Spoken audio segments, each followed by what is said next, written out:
Welcome in to Rock Hard Ball, part of the Dogs Media Network at College Football Dogs. Let's get rock hard. So I've been doing that a lot today. All right, ladies and gentlemen, welcome into another episode of Rock Hard Ball. Per usual, Clyde needs to be the center of attention and feels the need to just talk about random nonsense as we come in from the intro there. But we'll let that go. Anyways, thank you all for joining us. It's good to have you all here. Episode 34, I believe. Before we get rolling, make sure you check out all the socials, at Rock Hard Ball, at Rock Hard Ball Pod, all that good stuff. Make sure you check that stuff out. Follow us so you can stay up to date on what we got going on. That being said, let's take a look at what we got going here for the episode show rundown.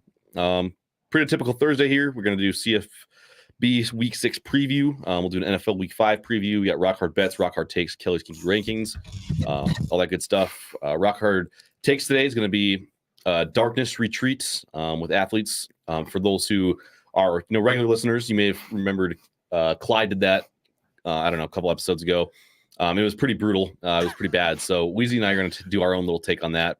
Brock Osweiler. See if we can do a little better. Yeah, he picked Brock Osweiler number 1, which was a wild pick. So we're going to see if we can do any better. And then for Kelly's Kinky Rankings tonight, he will be doing his top 5 picks, I think, to win the World Series. Yep. And then it's not on the preview, but we'll probably talk a little bit just overall kind of roundtable MLB playoffs too. Obviously, that's going on. Clyde and Weezy will probably take the lead on that one a little bit more. Not the biggest baseball guy, but I watched a little bit here and there, so maybe I'll jump in once in a while. But we got all that on deck today. That being said, though, let's get to the College Football Week 6 preview first. We'll kind of just run through, maybe talk about each of the top 25 matchups a little bit, and then just any other notable ones that we want to kind of hit on. So obviously we won't get too far into every single game, but we'll at least hit on them, talk about them a little bit. Kobe says boot baseball right off the bat. Not Longy was never a huge baseball family growing up. I take you guys as not fans of anything but football. Yeah, that's fairly accurate. Very, very big football. I mean, you would hold your own during beginning episodes when it was NBA playoffs. We talk NBA for a little bit, but you guys clearly are the heavy hitters on football and not much else. Yeah, no, that's 100% where most of my ball knowledge resides is in football. I don't know. NBA is just kind of for most of the year. I mean, I like watching the playoffs, stuff like that. College basketball, I like college basketball. I can hold my own pretty well there. And then baseball, just never a huge watcher of baseball in the Longy household. My dad probably watches it the most, but I mean, even he doesn't really watch it a ton. So little insight for you there. But back to college football. Getting the intro here. Michigan State's going to play Oregon. That's a 23.5 point spread. I mean, that should be a big blowout, I would assume. Oregon's look good. Game, so. I've said it over and over again, though. I think Michigan State, I'll give them credit. I think they look better than what I thought they'd be coming to this year. I think you would say the same. I thought they were going to be pretty definitely bad, but overall, though, it's not bad at all. But again, 23, I think is just way too small in this case. Yeah, Michigan State, still a Power 4 program, obviously. They haven't been, like you said, as bad as we probably expected them to be this year. So that's definitely, played a factor in some of their games. But yeah, I think Oregon still wins comfortably. Next one, a much bigger game on Friday night, which, coming in the year, or I guess most years, if you just looked at the programs, you'd think Michigan State and Oregon would be the way bigger game on a Friday night. But I would say Syracuse and UNLV is probably the game that most people are going to want to tune into. Syracuse, coming into the season, with Kyle McCord now, they're 3-1. They looked fairly good for most of the year. They had their first loss of the season here just recently against Stanford a couple weeks ago. That was a close one still, 26-24. And then on the other flip side, UNLV, who's, been kind of the top of college football here so far.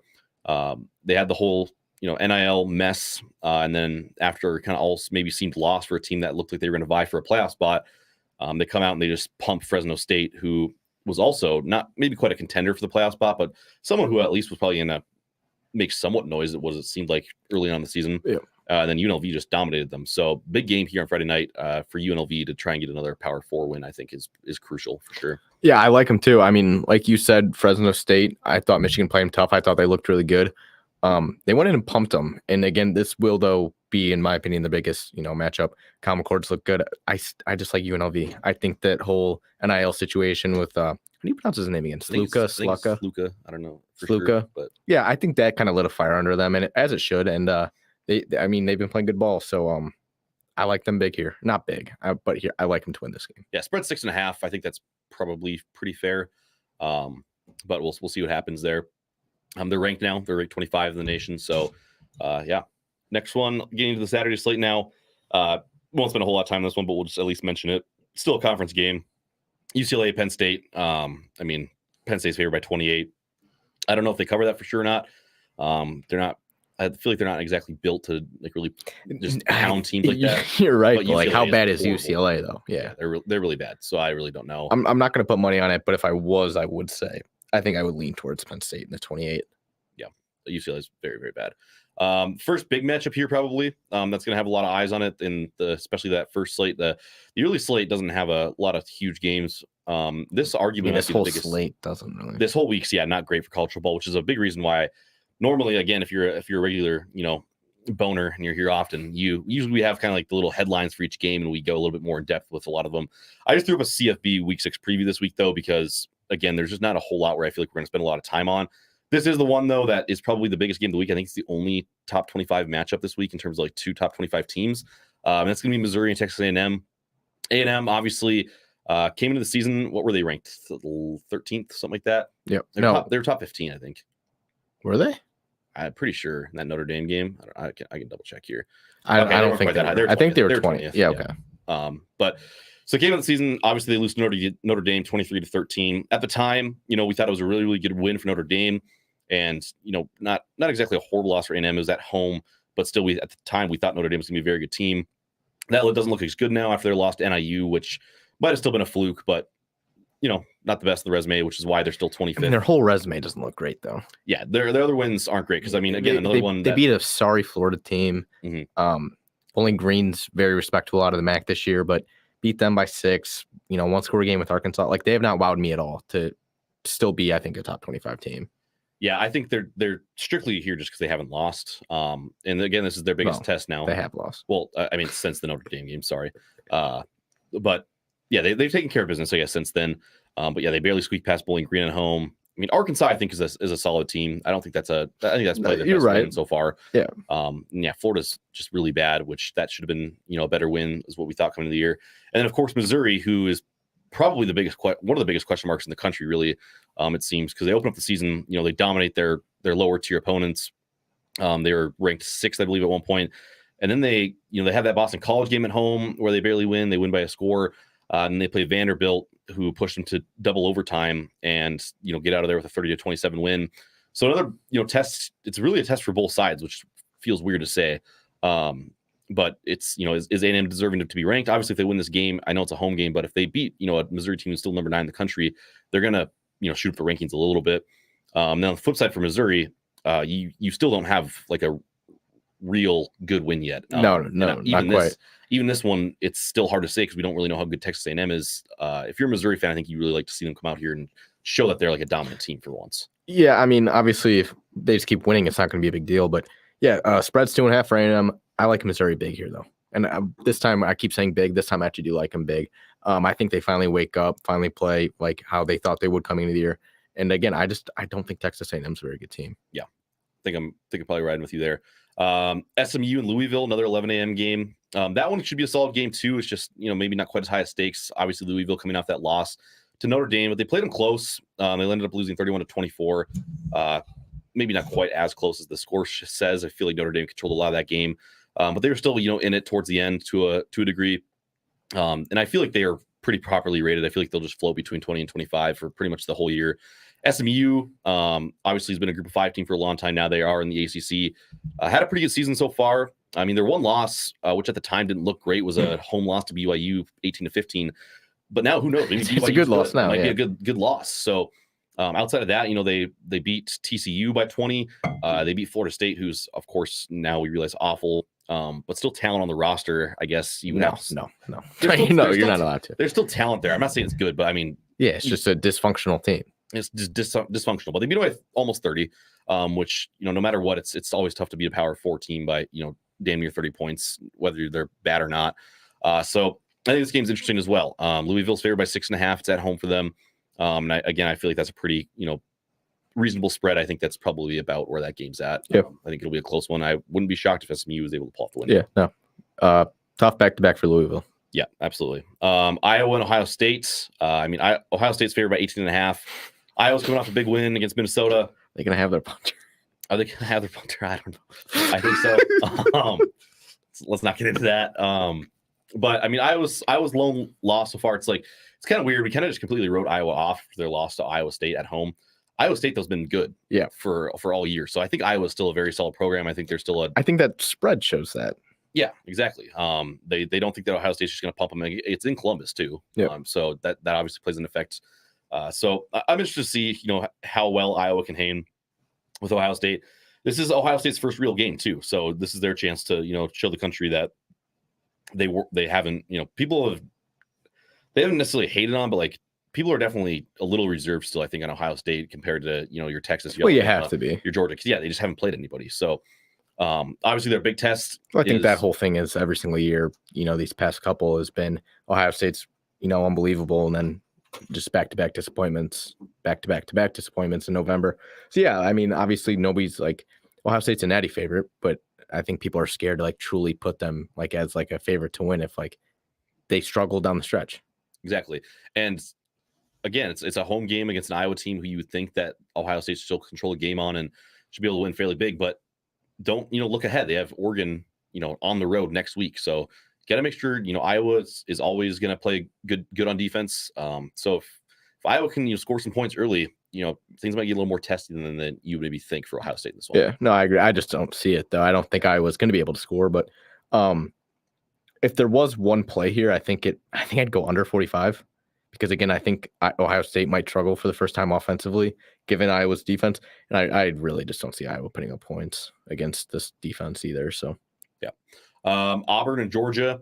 Again, Auburn's been a disappointing team this year, but they haven't necessarily looked awful. I mean, their losses are to Cal by a touchdown, who has been okay. The Cal algorithm has obviously been a huge trend this year. Then they lost to Arkansas by 10, which again, we said Arkansas, they're a solid team. And they lost to Oklahoma by a touchdown, who I think Oklahoma's still a good team as well. Obviously, Tennessee handled them very well on the road, but I think Tennessee's also just kind of in a different class. So Auburn's 2-3, but I think they're a fairly good 2-3. So Georgia still wins one big, but again, it sounds like a broken record with these big teams, but you never want to just overlook these games against conference opponents who, this is a rivalry game too. I think it's one of the oldest rivalries in college football actually. So that should be a good game as well. Ole Miss goes to South Carolina.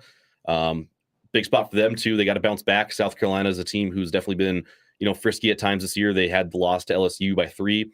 But other than that, they've handled their business. They, dominated that Kentucky team on the road who just beat Ole Miss and played Georgia close. So South Carolina, another team who I think people had high hopes for coming into the year and then just kind of forgot about them because of one, close loss to a team that, looks better now than we maybe thought. So that's, another exciting game. Ole Miss favored by 9. I don't really know what to think of that spread. I feel like they bounce back, but I mean, the money's saying it's going to be a shootout that just South Carolina is, not going to be able to keep up with. I don't know. I mean, I do think that's going to be true. I think Ole Miss, comes back. I think they're too good. I shit on Lane Kiffin last week. I think he understands the spot they're in right now. He can't drop another one. So I like Ole Miss to win. Yeah. Ole Miss, especially again, looking at the rest of the schedule here for a team that has playoff aspirations. They still have to go on the road to LSU, who still don't really think it's that good of a team, but then they have Oklahoma at home and then they have Georgia at home. So, definitely a lot of winnable games left on the schedule. Very good chance, I think, that they can still finish 10-2 and get into the playoffs. So just got to take care of business here against teams that you should probably be favored against. Big Ten matchup between Indiana and Northwestern. Northwestern's really bad. Ranked Indiana. Indiana, 14-point favorites. They're 23 in the nation, 5-0. I mean, hats off to them. I'm hoping they lose. Me too. I just can't do with a good Indiana football team. Fuck the Hoosiers. I hope that they're not actually good, but at the same time, I don't want them to lose because I want them to lose. I'm thinking this as a perspective of a Nebraska fan. If Nebraska wins this week against Rutgers, and then Indiana, just wins this week, I mean, that should be a ranked matchup now in a couple of weeks as well, in Bloomington. So I think that would be fun. I'm kind of getting sick and tired of this narrative. If you want to be a good team, you don't give a shit if they're ranked or not. He's got to win. I hate the whole it's a ranked. It could be a ranked I'm not saying matchup. that has anything to do with how like good that actually proves your team is. It's just more fun though when the stakes are higher. Yeah. I mean, I guess, but I kind of get that point. I really don't, though. It's like, sure, like I don't think a number in front of them dictates if it's going to be a good matchup or not. But if Indiana's a good team, I'm saying like I hope that Indiana's not complete flukes. Like it looks like a better win because I think that Nebraska does beat them. I don't. Okay, but yeah, I get your point. But I'm also saying Indiana's 5-0 with like some decent wins. I don't think they're flukes by any means. Like No, they're I'm not. not saying that. They're not going to lose this game, obviously. But like I'm saying, the whole like I want them to be ranked because the ranked matchup looks better. Like, and I'm not just saying it's a Nebraska thing. I'm saying it's like a college football thing. I think we take that way too far sometimes. I don't know if we do that. Like, especially if you're a fan, it's like just win your fucking games and you're going to get to where you want to go. Well, yes, but at the same time, I know it's people probably think I'm crazy for even thinking about it, but like in a scenario where that loss to Illinois was maybe just a bad game and they end up winning a lot of games and they go whatever 10-2. You want good wins on the schedule because there's going to be a whole list of teams that are I'm not saying that. I'm saying that are going to try into the playoffs. I want good wins. Yes, I'm not saying that. By the way, necessarily against your case, I'm also saying that like that's why college football kind of sucks too with the committee situation. Where like, yeah, the committee's going to treat that differently since there was a 24 by Illinois' name rather than if there wasn't, which I think's ridiculous. But it's also like you just said, what they do. Yeah, it's what they do. So you have to. So we have to talk. So I'm saying I hate it, but I also understand why you have to do it. I think the deeper problem is the whole committee thing, looking at a number, saying that's a better win, when I think that's like you said, bullshit. So like, does win against Rutgers, let's say this week, who's not ranked, right? I'm almost positive. Rutgers isn't ranked. No, they're right outside. Okay, so let's say they win at Rutgers right this week versus if they were, if you guys played them next week and they were ranked, is that like a different, like win? Like it shouldn't be. No, it shouldn't be a different win. But it is it would. in the committee's eyes, which again is, I think, more of a problem with the committee. Yeah, for sure. By the way, chat clip that. Good ball talk, guys. Good job. But I think Indiana does win this game, though. 14 again is the spread. Northwestern's pretty bad, so I think they should win by a couple scores. Alabama's going to go to Vanderbilt. The spread makes no sense. That should be a beatdown. 22.5. That has to just be propped up because of the Missouri game, right? Yeah, Vanderbilt, obviously, yeah, again, they played Missouri close on the road. They still had that Virginia Tech win early in the year. Maybe like a hangover game for Alabama? Is that what also they could be thinking? I think, but I don't really think that happens. I think that Alabama probably covers the spread. What's that clip? It's like the one of like, you got to come here and play us now. We'll show Alabama what Vanderbilt football's all about. Yeah. Theoretically, they are next in the schedule. Yeah, the schedule. It's also so funny with that clip because what he said actually still doesn't really make sense. Like theoretically doesn't make sense. Like they are next on the schedule. Yeah. They're not theoretically. Theoretically, yeah, we do play. He should have been like, well, technically, yes. Yeah, like, we do play them next. Yeah. Yeah, but getting into the night games here, what should have been a good, solid, probably top 15 ranked matchup. 6 p.m. slot on ESPN. All eyes on it coming into the year. Is now just a horrible game. Clemson at Florida State. Clemson's favored by 14.5. Again, I think there's probably a pretty good chance they cover that. Well, we don't know because DJU's not playing. Oh, okay, that's true. Yeah, Ukulele's not playing. Nope. That does help Florida State's case, I think, probably. Yeah, it does. It's awful. It's also like one of those where like you just never know. Like change of scenery. Maybe there was an issue in the locker room. It's like the guy's like, ultimate, like fuck it, we got nothing to play for. This kid's gonna try to come make a name for himself. Yeah, it could be a sticky situation, but yeah, I mean, I don't see a world where Clemson doesn't pound them. Mm-hmm. Utah State goes to Boise State. Boise State's favored by 27. They're at 21 in the country now. I don't have a whole lot to say about this game. I think Boise State takes care of business pretty easily here, I would think. I don't know. Do you have anything to add? No, I mean, the thing to add is, have you seen the odds on like GT's like stats? Dude, it's fucking insane. I don't know what that like. Odds okay, are. so he's minus 5,000 to score a touchdown. Yeah, Jesus. I think he's minus 150 to score 3 touchdowns. Yeah, that's crazy. Yeah. Don't say anything. I want you to guess his over under on rushing yards. I'll say I know what it is. Yeah, 247.5. Okay, now that's crazy. That's a fucking. What is it? Lot. It's 192.5. Oh, 250 is 250 is pretty. Yeah, but he does that every week. Yeah, but like I've never seen a line. The way that 190 we're talking about it. Yeah, okay, that's still very high, but 190 is fucking crazy. I don't even see like college is a little different. Like even elite college running backs hundreds and barely touch 100. Yeah. I mean, I was just the way you guys were setting it up, I thought it was easier God. than just nuts. Well, that so. wasn't as wild to me as the whole he's minus 150 to score 3 touchdowns. That's utterly ridiculous. What is his? Is it just like minus like 110 or whatever for like his rushing yard prop or? Yeah, I don't know. I honestly don't know if the touchdowns are that much more crazy because I feel like they have to just feed him the ball pretty much every time they get in the red zone, and I feel like they'll be there a lot against Utah State. So it's like, I don't know. All right. Anyways, yeah, Boise State should win big. I'm sure Kinky will have another crazy game. Tennessee goes to Arkansas. Another one where, like we just said a couple times, Arkansas, they're 3-2, but they're probably one of the better 3-2 teams in the country. Their 2 losses are an 8-point loss at Oklahoma State. Obviously, Oklahoma State hasn't been as impressive as we thought, but I think that's still a good team in Stillwater. And then they lost to Texas A&M at home by 4. So again, neither of those are bad losses. They're both 1-score losses to ranked teams at the time. Oklahoma State's not ranked anymore, are they? No, God no. Right? It shouldn't be. No shot. They can't be.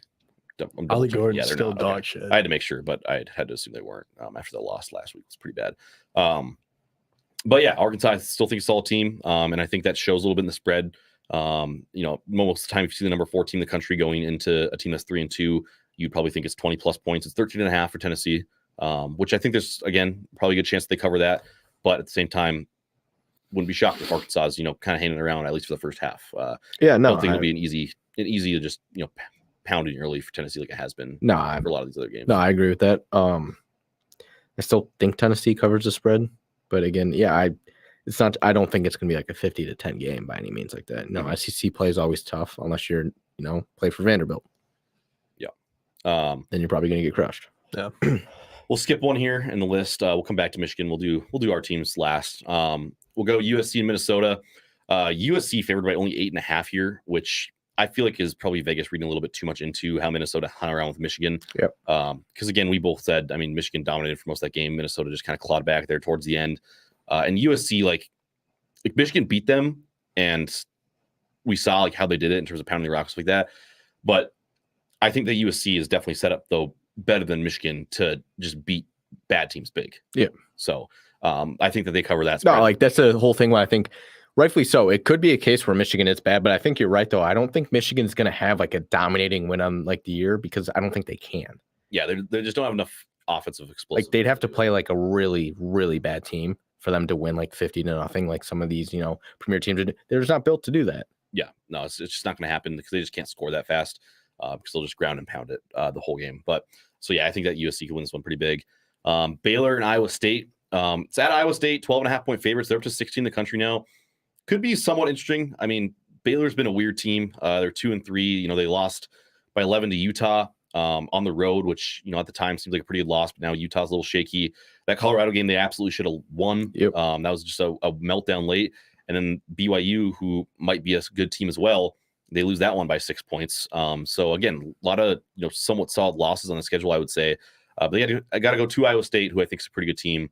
So I think Iowa State wins, but could be a close game. Yeah, no, I agree with you. Again, Baylor has had some, fine losses, but again, I just don't see them, going into Iowa State and taking care of business. So, yeah. And then finally, last one, a game that a lot of people are excited for. Miami's going to go to Cal. Again, Cal is 3-1 in the year. Miami is 5-0, number 8 in the country. Obviously, coming off of a very emotionally taxing game there against Virginia Tech last week. Cal's only loss is at Florida State by a score of 14-9, which, coming into the year, if you told a Cal fan, like, hey, your only loss in the season is going to be at Florida State by 5, they'd be like, oh, shit, we must be pretty good. Well, fortunately, that's not the best loss not now. the scenario. But I still think this is a solid team. Again, that win at Auburn, I think, was a good win. And then other than that, they've just taken care of business against their 2 other opponents, San Diego State and UC Davis. So I think Miami should win. I think 10 is probably a little bit disrespectful to Miami. I feel like they should be favored more than that.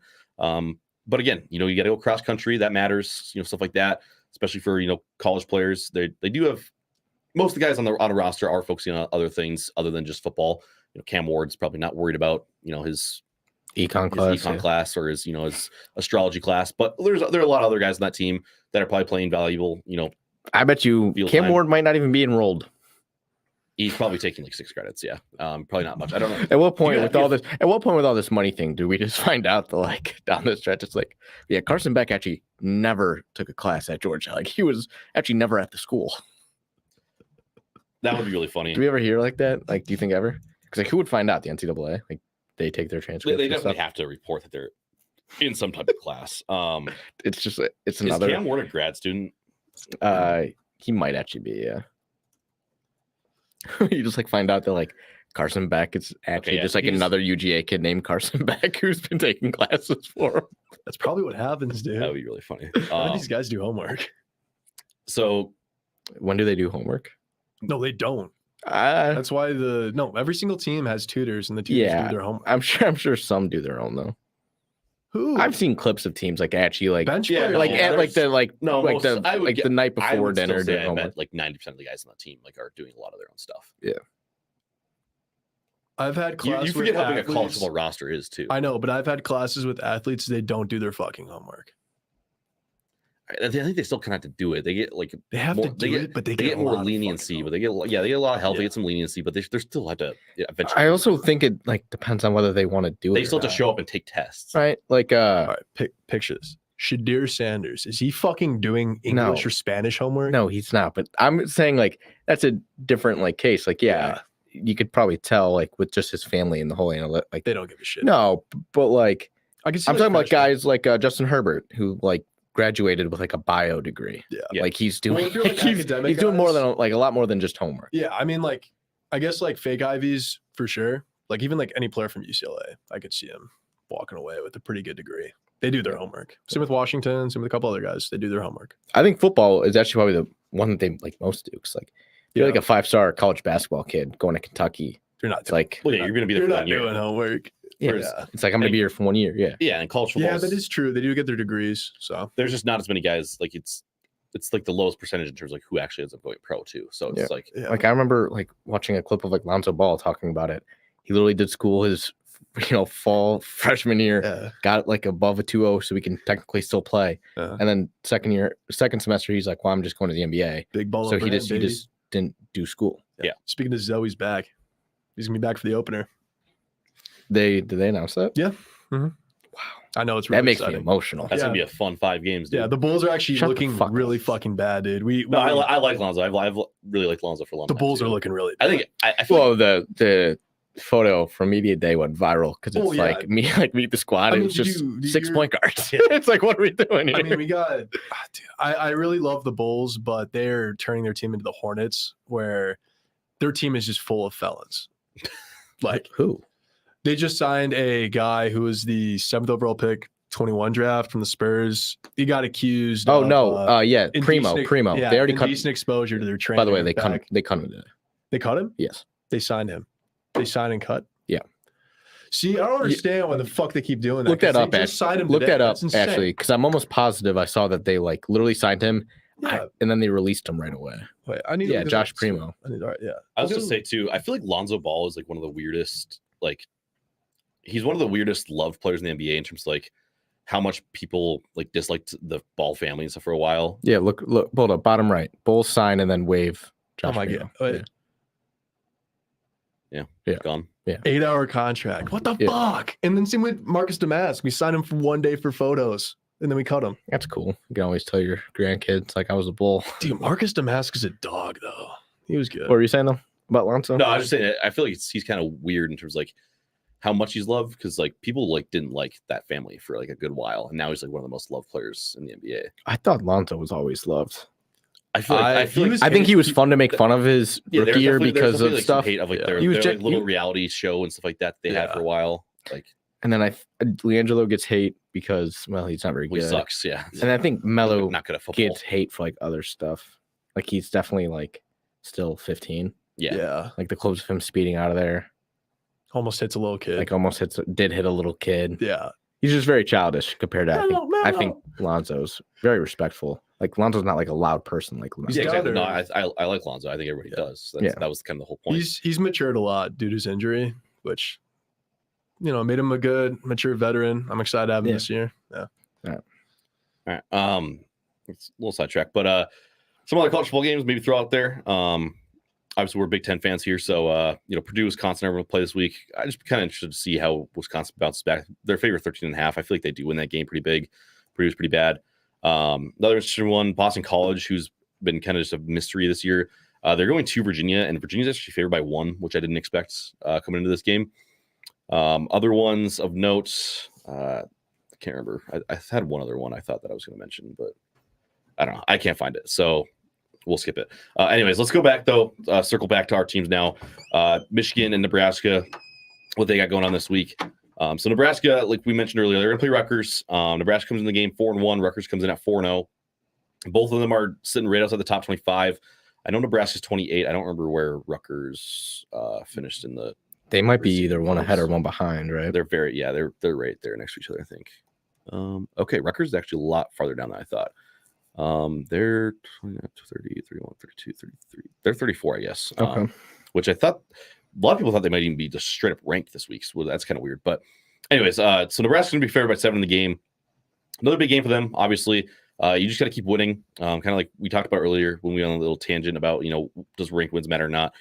At the end of the day, yeah, they don't. You just got to win games. So they got Rutgers and they got Indiana, which both ended up being. I think we knew coming into the year that Rutgers was going to be somewhat of a tough game there before that Ohio State game. But Indiana, you thought would be, a pretty easy game that you could just go in, take care of business, and then get ready for Ohio State the next week. That's not the case anymore. So they already dropped one here in this early slate. There was hopes they go 7-0, but I think at the same time we were realistic too, though, still, and said there's a good chance they end up dropping 1 there in that first 7. So they dropped the 1. I lose a little bit more faith if they drop 2 here before Ohio State, because then I think you get in some hairy territory, because then you still have to go obviously to Ohio State, which is almost a guaranteed loss. Then on the road at USC, if you're not beating teams like Rutgers and Indiana, that looks a little bit more daunting. At Iowa, still fairly daunting. Wisconsin at home, you never know what's going to happen. Wisconsin's going to have their number. So I think it's not an absolute must win. It's a team that's in year 2, but it's a game that I think as a Nebraska fan, you really, really want to see them win. I don't think they had to, necessarily be big, but the biggest thing I just want to see on Nebraska in this one is just play 4 consistent quarters. It's one thing they haven't done yet this year. They've, Colorado, they played a great first half. Second half, they didn't have to play great, but still would like to see a little bit more in the second half of that Colorado game. Then Purdue came out very slow in the first half. Again, reffing was kind of iffy, but second half they came out, dominated, took care of business. So Rutgers, I don't think you're going to be able to get away with just playing one half of football. You're going to have to come out and play all 4 quarters. No, and I think they do. Honestly, one of the bigger factors is going to be weather. We talked about it before the show. I told you it's going to be 96 degrees at kickoff, which God knows how hot then it's going to be on the field. And I think Nebraska's like 110. Yeah, I think Nebraska's used to that. I mean, how many times have they played games like that over the past few years? That's the one thing I did not realize before coming to college here is how hot Nebraska how hot it got for a long time. Today it was 80 degrees still. It's October 3rd. Yeah, it actually really pisses me off. I'm fully bought in. I want 65 and a little windy. Exactly. I want football weather. This is not I'm sick and tired of. I want to leave my house from here on out until June and be comfortable in a sweatshirt, and we're just not there yet, and that just pisses me off. But in terms of the actual game, though, I like to see more from the run game. I feel the past 2 weeks it hasn't fully been there. I think get back to that, and I'm okay with a quiet game from Raiola. Just take care of business, pound the rock. Because you don't want to go down the stretch and be asking Raiola to do too much. I think that's a bad situation for him. Yeah, biggest group I want to see the most out of in this one is going to be the defense. That's the one group I think too that, again, we've talked about it a couple times, that they were supposed to be the group that was going to be relied on every single game to show up. Even if the offense had their growing pains with Raiola and some other young pieces that are playing valuable downs for the offense. The defense was supposed to be that steady force that was holding their team and putting the offense in good field position spots. They've definitely been a little shaky at times so far this year. That Illinois game, they gave up some just very, very easy touchdowns, which Illinois got another one of the goals against Penn State where they just slipped out the tight end. I don't know how the hell they keep getting away with that. Someone has to eventually look at film and be like, hey, they're just slipping a tight end every time. Maybe we should guard them. I don't know, but I'd like to see a little bit more out of them. I don't think they've necessarily been bad, but they also haven't been that top 15 defense in the nation like we thought they might be last year. Statistically they finished 11th. So I'd like to see them get back towards that level, and I think if they play that way, they should handle business here and get the win. But I'm excited for the game. Yep. I think that Nebraska wins, but I think it'll be a close one, and I hope they can pull it out. And I honestly wouldn't hate if it's close, because they do need to learn how to win close games at some point, because that's one thing that's even under the Rule 10 year they still haven't really I feel like done yet, which part of that might be just kind of a leftover culture. You hate to kind of put it on the older guys, but at the same time, it's like, I think they had one of the coaches, I feel like, made a quote about it that where it's like something about, the younger guys are the ones who it's like, even when they get kind of in those tough spots, they're the ones who still just seem to calm and compose and like we can still go win this game. And it's the older guys who are just like, oh, well, like here we go again. It's like, you got to get rid of that at some point. Yeah. So hopefully that they obviously if you've been there before, it is where tough. it's like, I know how this goes. While the freshmen are like, what are you guys talking about? I get that case of it. But yeah, like if you want that culture to end, then it has to be, I don't think that's diet, Clyde. Yeah, they ran out of diet. All right. But no, if you want that like culture to end, thanks, Aaron boy. You have to. I'm sorry.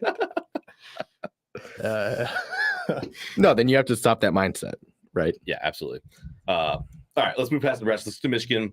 So they're gonna go to Washington. Washington's favored in this game, which I think by most accounts feels disrespectful to a team that's ranked 10th in the nation, going to a Washington team that's 3-2. They lost to Washington State. They lost at Rutgers. Again, two solid teams, but Michigan, obviously their only loss on the season is to the number 2 team in the country right now. They've beaten the number 11 team in the country already. So it feels disrespectful, but I do kind of get where Vegas is coming from here. Michigan, until they prove they can throw the ball to a certain degree, they're always going to be, I think, in games closer than, comfort would obviously have you feel, right? Yeah, I'm not going to complain about the line. I think it's the wrong way. I think this makes a lot more sense if it was Michigan -1.5, -2. I get Washington's a tough place to play, but again, it's not like Washington's wow me either. I think it's another situation where one team's more talented. It's gonna be ugly. You're not gonna like it, but Michigan's gonna squeak by with a win. Mm-hmm. Gonna agree with you there. Okay, that's gonna probably do it though for college football. Don't think there was any other real big games to hit on here. So we'll move on from that. We'll go to a quick commercial break here. When we come back from that, we will get into NFL preview, look at week 5 over there, go through all the matchups and kind of give you our thoughts. As we get out of here, though, another reminder, check out the socials there. Scroll across the bottom at Rock Hard Ball, at Rock Hard Ball Pod. If you're new, we're live every Monday and Thursday at 9 p.m. Central Time. So make sure you keep showing up. And all right, we'll go to commercial. Rock Hard Ball, part of the Dogs Media Network at College Football Dogs. We'll be right back. On the College Football Dogs website, you'll find a main page that features some of our biggest and newest stories. Our conference pages for content related to your favorite team's conference. Our team store, where we have products that are available all year long, as well as gear available for a limited time only. Our podcast page, where you can see when one of the 12-plus College Football Dogs podcasts is streaming live on social media. Our subscription page, where you can join our Discord. If you're interested in becoming a contributor at College Football Dogs, email us at info@collegefootballdogs.com. If you enjoy any College Football Dogs content, we really do appreciate any donations you can make by visiting the donate page on our website or scanning the QR code here. College Football Dogs, for the fans. Some of the people are like, okay, but the ones that are booming right now, they moved it up. Like Travis is, I think, in 97 or 98. That fucking Michigan guy is still number 1. Will Johnson. Yeah, he's still number 1. Pretty sure that's false. As we come back from break here, that was Clyde talking about some college football ratings. They made an update. Travis Hunter is number 1 now, though. No, he's 2. He's 97 because the Michigan guy's 98. I think. I literally saw a tweet from the Big 12 conference. It's like Travis Hunter, really number 1 rated player in college football. Unless I feel like they're tied, but you might be right. Even though Travis is not the best player in college football. I mean, he's pretty close. Yeah, Travis Hunter is now the top rated. That is true. But yeah. Anyways, as we come back here, again, shout out to College Football Dogs. Good to be part of the network. Dogs TV, Dogs Media Network. Appreciate those guys for having us. Again, check out the website, collegefootballdogs.com. Lots of great articles there. But yeah, let's get into the NFL Week 5 preview. So we got Thursday Night Football going on right now. Buccaneers and Falcons. Games currently scored 27-27. Actually, before I say that, I did want to throw Kobe's comment up here. One more college football game we forgot to hit on: NSU versus UND. Big game this week for the North Dakota boys. The boys back home. So he said that Jordy's too scared to jump in the comments to talk about it. I'm assuming that NDSU wins, but that's a top 5 matchup in the FCS, I believe. UND's close to top 5. I know NDSU's too. So, that'll be a big game over in the FCS ranks. So, shout out. But Bucks Falcons into the fourth quarter now. Again, 27-27. Good games here, really by both teams. High scoring, both offenses being efficient. Kirko is 29 for 40, 350 and 3 touchdowns. Baker only 3 incompletions, 16 for 19, 166 yards and 3 touchdowns. Clyde was just saying that Darnell Mooney is Jesus. I didn't see, did he have a really good catch? Or he has 2 touchdowns, 88 yards, and he has like, I think 12 targets, which he gets like 3 a game. So he's fucking balling up today. Yeah. Drake London's having a good game too for the Falcons. Just all around, they're top 3 playmakers who I think, maybe not top 3. I guess Bijan is probably in there too, but the top 3 pass catchers are all having really good games, which everybody was hoping to see from the Falcons all year. London, Tampa Bay is Mooney running for 7 a pop. So yeah, they are running for 7 a pop. That is true. So good game developing on Thursday Night Football. If you're not watching it, maybe throw it on. Obviously keep Rock Our Ball on, of course, but probably keep an eye on that as well. Let's get into a little bit of the previews though. We get our first London game of the year. So for the first time, NFL fans, you get to wake up at 8:30 a.m. and watch some football. You got Jets and Vikings over in London. Vikings are going to be favored by 2.5. I don't know if that's still don't know what to make of the Vikings completely. I do think that they are a good team, but at the same time, I just still don't know how long the Sam Darnold experiment can continue to go this well. Like last week, even he had some passes that very well were turnover worthy, and I feel like he's had more. If you've watched Vikings games, he's definitely had some turnover worthy plays a lot of the year that people maybe kind of gloss over just based on the overall stats. So we'll see how that shakes out. Jets obviously coming off a bad loss, they want to bounce back. Weez, what do you think kind of happens over there in London? Those games always end up being weird. So. Yeah, I like the Jets. I don't know. I'm right with you. This Vikings, miracle run has to end soon. I mean, they're a good team. Like I didn't think they would be. Like we can all admit they'll 100% be in the playoff race, but I don't think that they're. No, I don't. Again, Sam Darnold has to come back just a little bit, and I think Jets last week loss was awful, horrific. Kicked me out of my Survivor League with 5 people left, so they can go fuck themselves for that one. I like a bounce back win here from the Jets. Okay. We got Panthers and Bears. To be at home for the Bears, they're -4. They probably played their best game of the season last week. Williams, looked good. Whole team, DeAndre Swift finally, woke up and remembered how to play football. So that was good to see for Bears fans. Panthers, they came back to earth a little bit after the Andy Dalton, super experiment. Still scored 24 points against the Bengals, but the Bengals were hungry for a win. So I think the Bears win this one. I think 4 is probably a pretty fair spread. But again, it's always hard. It's hard to pick this one because you just don't know what version of Andy Dalton we're going to get this week and what version of Caleb Williams and the Bears offense are going to get this week. So it's but it's also a different story in terms of Andy Dalton going up against this defense. Mm-hmm. I don't think Caleb needs to wow us yet again. He hasn't really wowed anybody to begin with. But again, I think Bears win solely because of that defense. I don't think it's a big factor of how well that offense plays. Yeah, over under is 40.5, which is pretty low. Jets Vikings also 40.5. A couple really low spreads this week. I guess maybe we'll just kind of skip one here and just talk about the next really low spread. Just kind of gloss over it because it's not a good game. But Dolphins Patriots, 2 1-3 teams there in the AFC East. Obviously Tua still hurt. They're going with Tyler Huntley again this week. Patriots going to be favored by 1 at home. Over under 36.5. So yeah, this is a gross game. Points. Beautiful weather though, 65. Yeah. Shout out. Ideal. To the weather. But let's go back to an actual good game here that we kind of skipped in terms of our little list here. Ravens and Bengals. It's going to be in Cincinnati. Ravens are favored by 2.5. It should be a shootout probably style game here. 49.5, which is a fairly high over under for NFL game. Feel like the Ravens should win this one, but at the same time, Bengals, they're still in they got to win last week, but they still desperately need more. Starting off 0-3 is a tough place to come back from. So you'd think they'd be hungry for a win. Maybe they got their mojo back a little bit last week against the Panthers, but I feel like the Ravens probably end up being too much for them. Yeah, I do too. I don't think they got their mojo back. Like that game was not a clean game to begin with.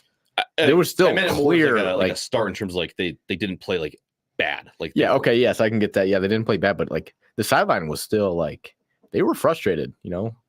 They didn't really ever pull away with, that team, which, again, if you're 0-3, like, you want to make a statement and beat the shit out of the worst team in the league.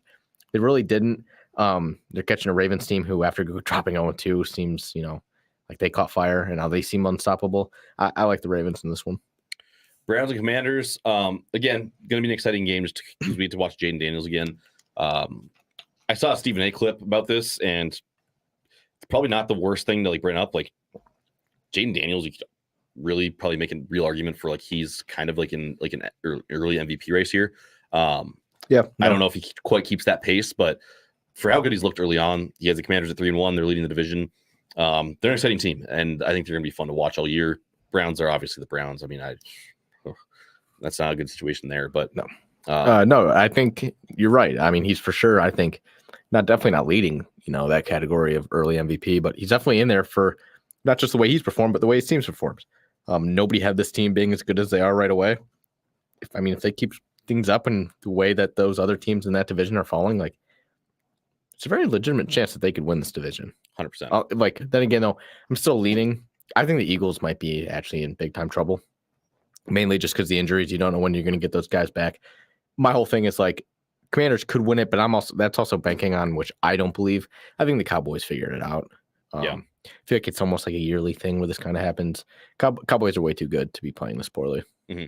Yeah, it's weird. Eagles, though, I will agree, I think are in trouble, which obviously we'll just talk about more as the season goes on. But Colts, Jaguars, that's going to be a messy game, I think. Is Anthony Richardson playing? No, I don't think. Joe Flacco. Oh, sure. I love Joe Flacco. He is questionable, Okay. Which is, nobody knows what that means. But I almost like the Colts more if Flacco plays, which sounds Flacco's crazy. better.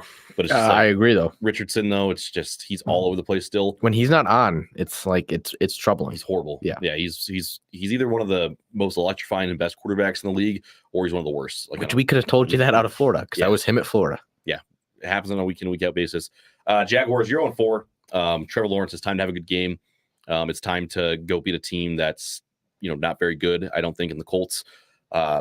Need to win desperately. You've got 3 games in a row here where you should have chances to pick up wins. Obviously, again, you got the Colts here at home. Next week, you have the Bears, which is in London. And for some reason, you guys usually turn into prime Patriots in London. So, you would think maybe you get a chance to pick up a win there, and then you get Patriots at home before you get into maybe a couple other tougher games after that. But a big stretch right here for the Jaguars. Obviously, you would love to go 3-0, but I think worst case scenario, you absolutely have to go minimum 2-1 here, I think, over these next 3. Yeah, I mean, if they don't, the tank's fully on. Right? Tank's fully on. They're rightfully the number one pick right now. I mean, if they don't pick up too fast here, it's probably going to be writing them in for tanking all the way. Yeah, and I think you probably have a firing coming pretty quickly, and too. Maybe if it gets ugly, this could be T-Law's last season in Jacksonville. Yeah, perhaps. I don't know. That's tough to say too, because I mean, I think we already forget that they just gave a huge contract too. Yeah, but it's man, they got to get something figured out quickly here. Bills and Texans should be a really, really good game. So we got two possibly really good games here in the noon slate with Ravens, Bengals, and Bills, Texans. Buffalo's gonna be favored by 1 going on the road to Houston. I don't know, that game is just gonna be really exciting. 2 great quarterbacks, 2 of the top 3 or 4 in the AFC, going to be dueling it out. Buffalo's obviously coming out off of a very bad loss against the Ravens last week. I think they bounce back and play well here against the Texans. I feel like at the end of the day, the Josh Allen might just kind of win out here, especially just coming off of a bad game. So I think the Bills probably bounce back, maybe to win here, but I don't know. It's gonna be tough. That Texans team's good. I'm that actually one loss is, kind of maybe fluky to the Vikings. I don't know. It's weird. Yeah, I'm flip-flop on this one. I think my whole maybe disrespecting the Bills a little bit in the preseason, saying I don't think they're going to have a great year. I think it stands true. I think they started off hot. Josh Allen played unbelievable. I think they find a Texans team who also has not played great the past 2 weeks. I think they go to them. I don't think they win. And this is you go to 3-2 after that awesome start. Then maybe they're not as good as they once believed. If there is one, for sure thing, Nico Collins probably has 160 yards. Yeah. in terms of the Bills too, and on kind of like a season outlook, I mean, even if you drop this one, I don't think that you're like in panic mode at all. No, I mean, you're not. The but- AFC East, But they were being talked as like I think before last week they were the favorites to win the Super Bowl. yeah, I mean, they looked good to start the year, but I even if they lose this game, I'm not gonna panic on them at all. Again, I was much higher than them coming into the year than you were. But I mean, if you look at their schedule, it's very easy, really, down the stretch. You have a couple of really tough games. You get Chiefs and Niners still in the schedule, but you have the I mean, you have Dolphins who aren't there anymore. they have the Seahawks, Dolphins, the Jets who have been Titans. shaky. Obviously, they still have 2 games against the Patriots. Yeah, like you said, Titans, Colts. So lots of games left on the schedule where they could very easily get wins. I mean, they do have if every single team I'm about to mention gets healthy, they have a really tough 4-game stretch though. Yeah, oh, yeah. Where they go Chiefs, 49ers, Rams, at Lions. Yeah. And that's not a fun stretch. No, absolutely not. That'll be a tough stretch. But I mean, even the Rams healthy, I think it's still a game that they could win. Yeah, 100% for sure. But yeah, we'll kind of just have to keep an eye on it. Raiders and Broncos. I mean, we'll see how Bo Nix plays this week. He's been kind of up and down as rookies usually are. But he has shown some flashes after a really poor start there. Raiders. I don't know what the hell's going on there. I don't know what's going to happen with the Devontae Adams situation. How soon do you think he's gone? By the deadline, if that makes. I mean, it's a cheesy, stupid answer because obviously if he goes, it's going to be before the deadline. But if he goes, is it all out fire sale?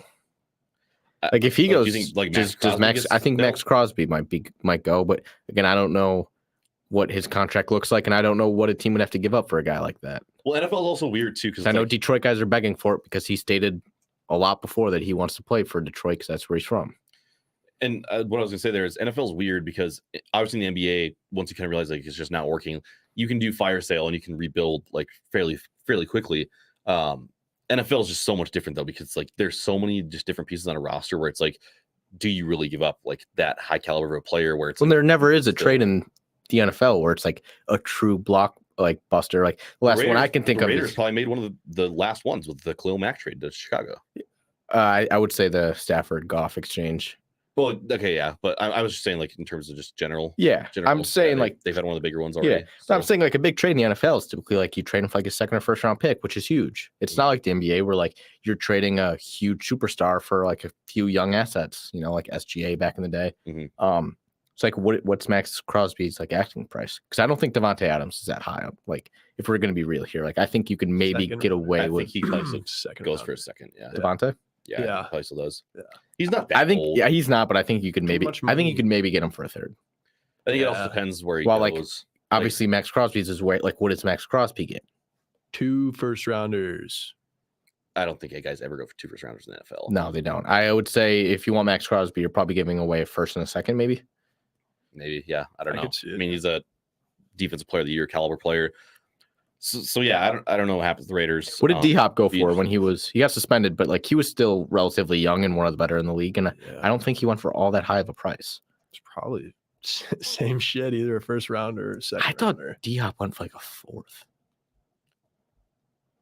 I don't know.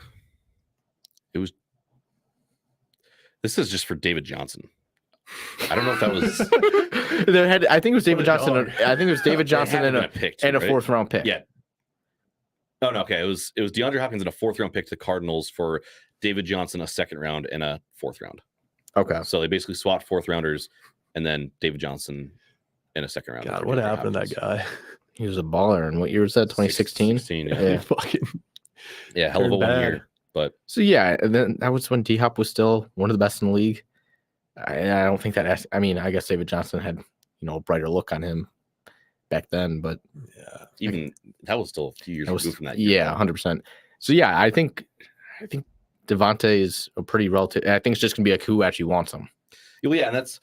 I mean, Like a lot of Jets talk, he- which makes sense. he hurts the team so much too. Like when you come out and say like, "Hey, I want to go to the Jets or the Saints." So now it's every other team in the league is probably going to be able to get him for a lower price than the Jets or the Saints would because they know that he wants to go there and then by that de facto motion or whatever. I don't know what I'm trying to say here, but that's going to make the Saints and the Jets also want to pursue him heavily because they know that he wants to go there and would approve of that trade. So they know that they can ask for a higher price. So that also just hurts them. Like it's like, hey, Devontae, if you want to come here, that's great. But like, let's maybe not tell the entire world that you want to come here. Like, let's like, we're gonna make calls on you, and then if they come to you and be like, hey, do you want to be traded here? Be like, oh yeah, like that'd be good. Like, thank you, but like, Yeah, no, let's not go out and tell everybody that. Hey, I think he'll be a Jet though. Think so. It'd be nice. I think Aaron Rodgers kind of controls that team. If he wants them, they're going to get them. Yeah. That, and it's like, I mean, Jets have like a 1 or 2 year window, so it's like just give whatever draft pick you have, like figure it out later. Because you already brought in Rodgers. I mean, you brought back that entire 40-year-old receiving core because of Rodgers. Like, hey, Alan Lazard's not cutting it. You know, you have a dangerous core. He's actually played pretty well. He has, which is so. Imagine, you know, Garrett Wilson, Devontae Adams, Mike Williams. And I'd actually be pretty pissed the Jets traded for Devontae Adams because I have Garrett Wilson in 2 leagues. But yeah, that'd be unfortunate because I'm sure it'll just go right back to Rodgers to Adams. But anyways, Cardinals Niners should be an interesting game. Niners favored by 7.5, but obviously Niners still a little bit banged up. Cardinals, they're 1-3 now, but I think that they're still a very exciting team and could, you know, they have the potential, I think, to beat pretty much any team in the league any given week. They have a little bit of a tough stretch here. They go to the Niners, then to the Packers, then Chargers at home. So 3 fairly tough games here coming up. Obviously, you'd like to kick it off with a win here against the Niners, but I don't know. I feel like even with the Niners, a couple injuries that they have still, they might be a little bit too much for the Cardinals. That Cardinals defense looks, you know, quite bad these past 2 weeks. They're still frisky, like you said. I just don't see a world. And also, their defense is not playing good, and then that offense is still, you know, every single time I'm watching, its first quarter is fine, and then they just, you know, flare out that entire rest of the game. So unless they get that fixed again, I like the 49ers here. Packers and Rams. Again, another 325 game here. Packers 2-2 now. Coming off last week, Monday episode we didn't really get to recap much. We had to just go very quickly and fly through games. But that loss to the Vikings. I think I said it on Monday. If I didn't, I'll say it now. Probably like one of the best losses really you could have had. I think you lost by 2 points in a game where it felt like you did every single possible thing that you could do to just get blown out and lose that game. And you still somehow were in it at the end. So I'm still very, very positive about the outlook of the team. Jordan Love was very clearly rusty. Clyde, is this coping? Not even close. Same record. Not even close to coping. I mean, Jordan Love threw fucking a bazillion picks. Through 3, one was not even close to his fault. I know. But yeah, he was, don't get me wrong, yeah, he was absolutely rusty the first half, but he still looked like night and day first half to second half, looked way better than the second half. So I think if you played that Vikings game again over this week, I think the Packers would win. So yeah, I'm good with the Packers right now. Rams obviously banged up. Green Bay's favored by 3. I'd like him to win by that much, if not more. So I don't know. All right. I mean, I do like them to win here. Rams do not look good. They're way too banged up. Like you said, Love did look a lot better in the second half, but I'm not totally sold on this Packers team quite yet. All right, that's fair. I'm not going to hate on it at all. It's fair enough. They do have 2 losses, but again, neither loss really tears me up too bad. I mean, played in the mud pit in Brazil, and then I mean they did. We all know they did. It was a mud pit, and then again a Vikings team that's flaming hot and still. We're in the game. So still pretty confident. The defense already looked way better than it did last year. They've already forced as many turnovers as they did all last year, which is a huge upgrade. The defense just in general has looked pretty good. So yeah, I'm still very excited about the outlook for the Packers this season. I think they are 100% still going to be a playoff team and a Super Bowl contender. So Giants and Seahawks, neighbors, I think is pointing towards not playing this week. It seems like I don't think he practiced. I mean, he got his bell rang. Yeah. So I think he might still be out with concussion. Which basically takes any excitement from watching this game because the Giants are very, very bad still. But it's just fun to watch neighbors pretty much every week. Seahawks, though, have looked decent so far. I mean, they're 3-1. You can't take away from teams for winning. Obviously, they ended up getting outmatched with the Lions on the road. A little bit of shootout, like we said. It seems to always happen with those 2 teams. But obviously, the Lions are the better team there. I mean, the Seahawks are also extremely banged up on defense, which hurt, but. Again, I think they're a good team, and I think especially without neighbors, I think a big win here. Yeah. Cowboys, Steelers going to be Sunday Night Football. Probably one of my favorite lines of the week in terms of betting is Cowboys plus 2.5. Like you said, seems like they got things rolling a little bit now. Steelers, started out 3-0, then they get a loss to the Colts there, who, again, not a good team. And Steelers, yeah, they find a way to win those dogfights usually, but the Cowboys aren't really a team that get into dogfights. No. So I think that this might be like Also, Steelers not the type of team to do what is kind of the Cowboys like Achilles heel, where they get jumped out the gates. We saw in the playoffs last week with the Packers. Packers just jumped them. They had no answer. Steelers are not capable of doing that to a team. So I think that there's a very good chance that this game might actually get ugly. And I think the Cowboys win pretty big. Yeah. I'm not like, guaranteeing that, but I just would not be shocked at all if the Cowboys come out of this with like a 2-3 score win. Okay. I don't think the Steelers are a bad team again by any means. But like you just said, I don't think that they can like keep up with it. Like this is just the worst matchup for them. Yeah. So don't like the Steelers a lot in that one. Finally, Monday Night Football. We got Saints and Chiefs. Chiefs are going to be favored by 5.5. Saints obviously came out, were the greatest show on turf, and then dropped a couple to the Eagles, and then now the Falcons. I still think that they're not. I don't think the Saints are a bad team. I don't think we ever thought that they were coming into the season either. I think they're just a very average to slightly below average team. So I think the Chiefs will just take care of business here. It's Monday Night Football. They always play well in prime time. So I'm just curious how this team looks without, Rasheed for like going into the game. How much does Travis Kelce get called to? Obviously he's been in the media way too much about like him not performing. I think we hit on it too with the whole, like he's old. They don't really need him to like put up crazy numbers.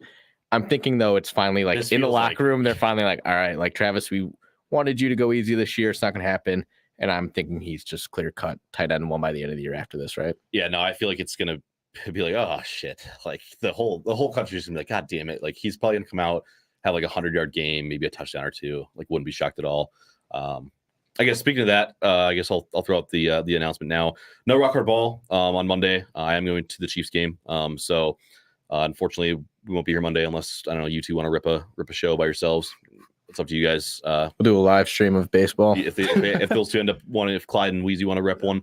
But as of now, I'd probably assume that there's not going to be one.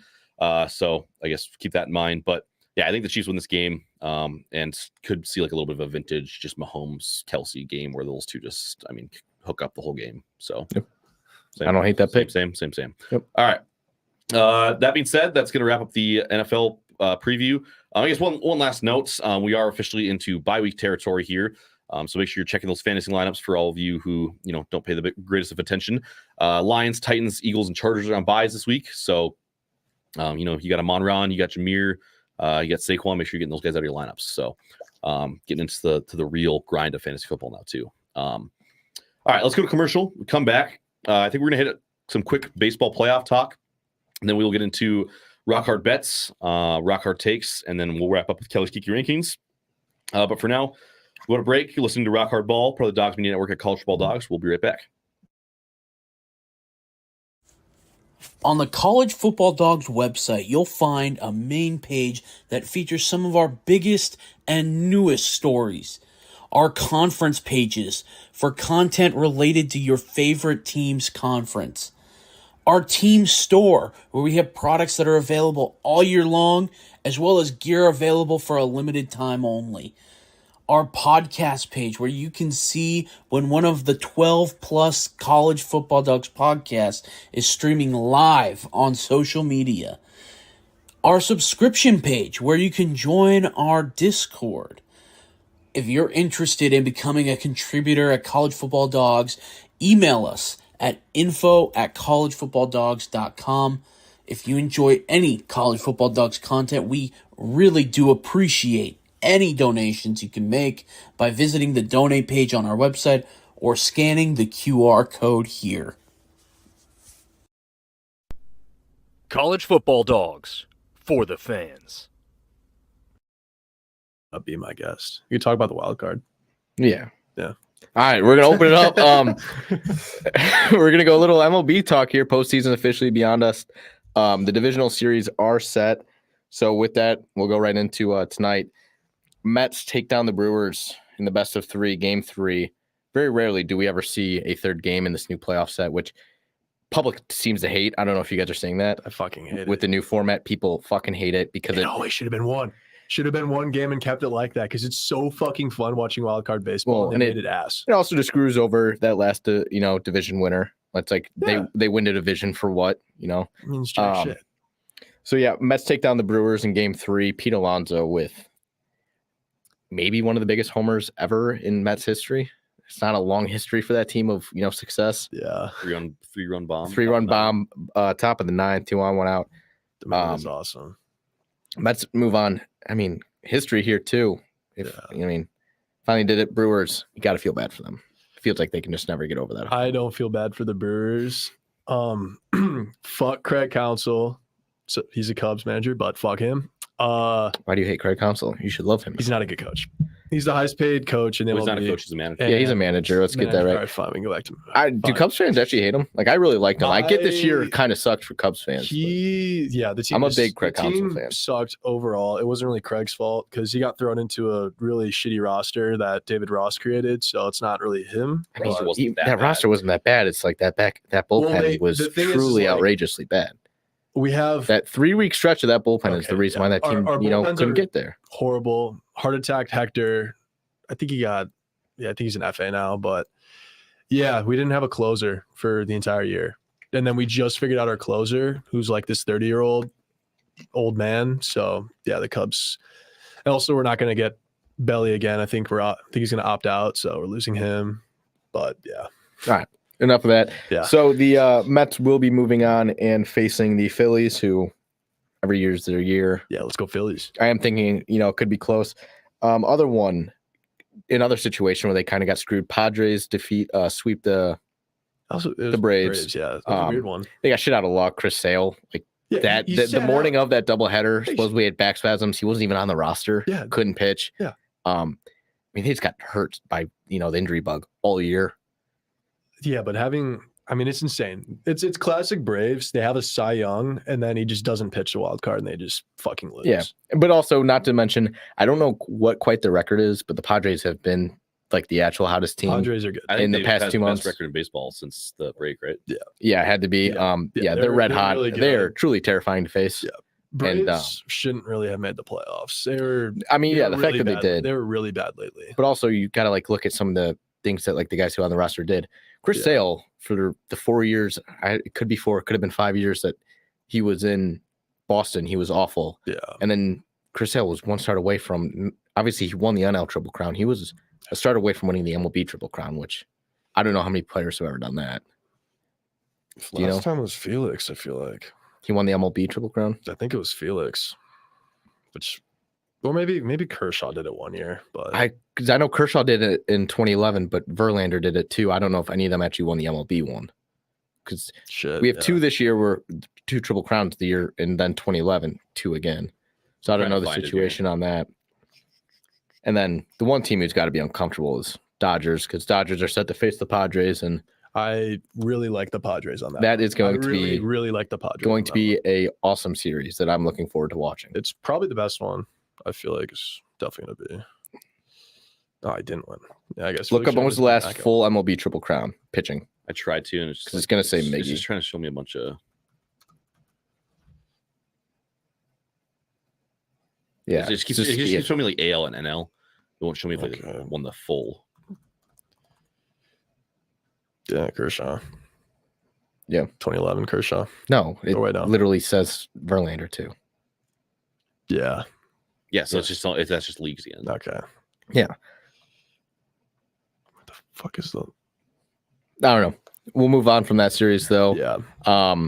Speaking of just the other Triple Crown winner, we'll go to the Detroit Tigers. They might make a movie off them. I hope it's like Well, like Moneyball. come back into the playoff race, and then Yeah. Yeah. they might go on a run. I'd really like it if like the GM was Brad Pitt and the manager is oh God, what's his name? Jonah Hill. Jonah Hill. They already, could have did, they Jonah already Hill. did this movie. No, It's called Moneyball. No. Actually, no, you have that one. Jonah Hill movie was the that manager. fucking- He was with that. just this little bitch boy. Yeah. No, he was just it was like Little stats guy. assistant. I was just gonna GM. say Kevin James because he played Sean Payton, so he just played another coaching role. You'd play Agent. No, Yeah. all serious. No, the Detroit Tigers are maybe the craziest story in sports so fun. the past 6 months, maybe a year, maybe You longer. could argue they're the hottest team in baseball. Yeah. Yeah, you could Yeah. definitely argue that. Obviously they don't have quite the talent. No, that not the Padres talent, do. but I mean in terms of just pure momentum. In that movie, though, they have to make sure they never mention Tarek Skubal's name in it. Yeah. Yeah. But, They just- they talk about Kevin James. So Detroit goes in and sweeps the Houston Astros. First time in 7 years, the Houston Astros not be performing in the LCS. That's crazy. That is a bonkers stat. The Astros are dog shit though. And it's just banked on like what the Tigers are doing is one of the more unique things. And I don't know if we ever hit on it on the podcast. I think me and Kelly talked about it earlier, how Rob Manfred is actually might be Hitler and now trying to incorporate. I don't know if that language is. No, it's no, actually, yeah, no, he is. I think he is based Hitler. on from what I know of MLB's fans and their thoughts on the commissioner, I think that's probably pretty acceptable. Yeah, well, because so this year they were talking about implementing a like rule where starting pitcher must pitch 6 innings. Like you don't care if he's at 100. Yeah, I saw that. What the Tigers are doing might actually speed run that into fruition because they talked to AJ Hinch before the series. What's the plan? It's Tarek Skubal and pitching chaos. Pitch. Game 2, not a single batter in that Houston Astros lineup faced the same pitcher twice. They went in there with, I think they pitched 9 bullpen guys.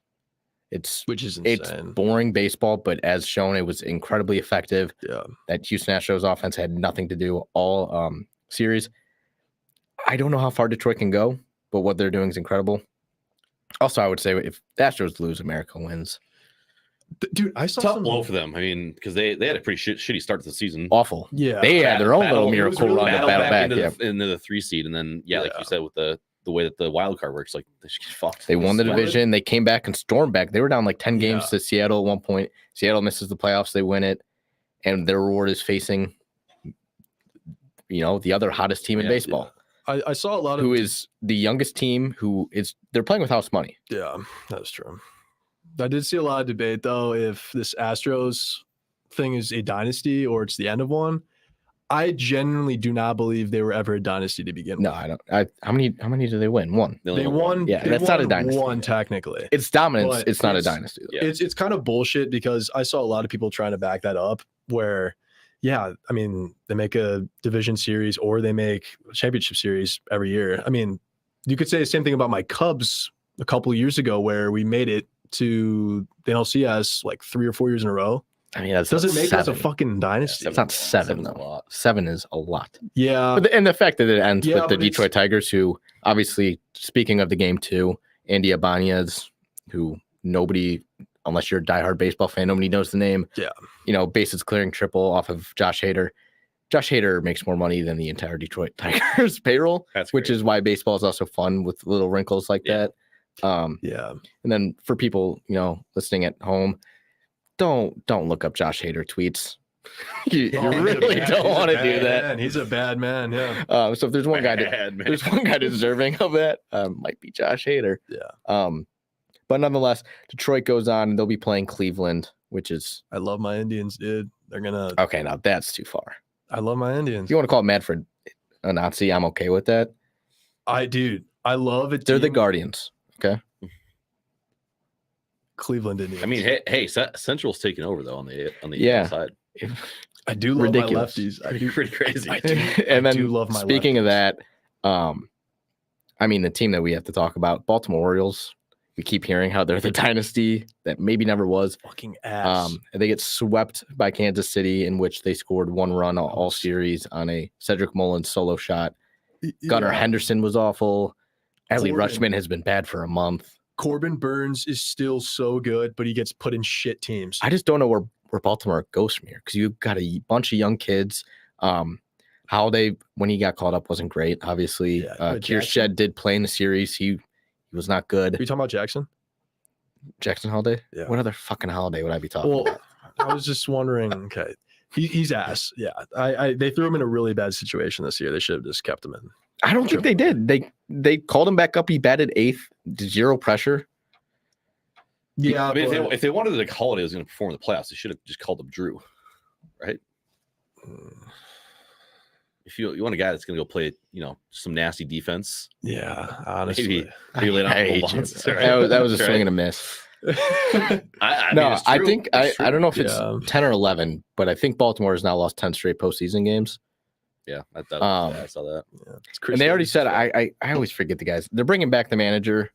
I don't even know his fucking name. Yeah, it's just if you're Baltimore, you don't panic because of how So, young that Brandon team is Hyde. still. Sell the team. Yeah, they mentioned today that the team fully intends on bringing him back.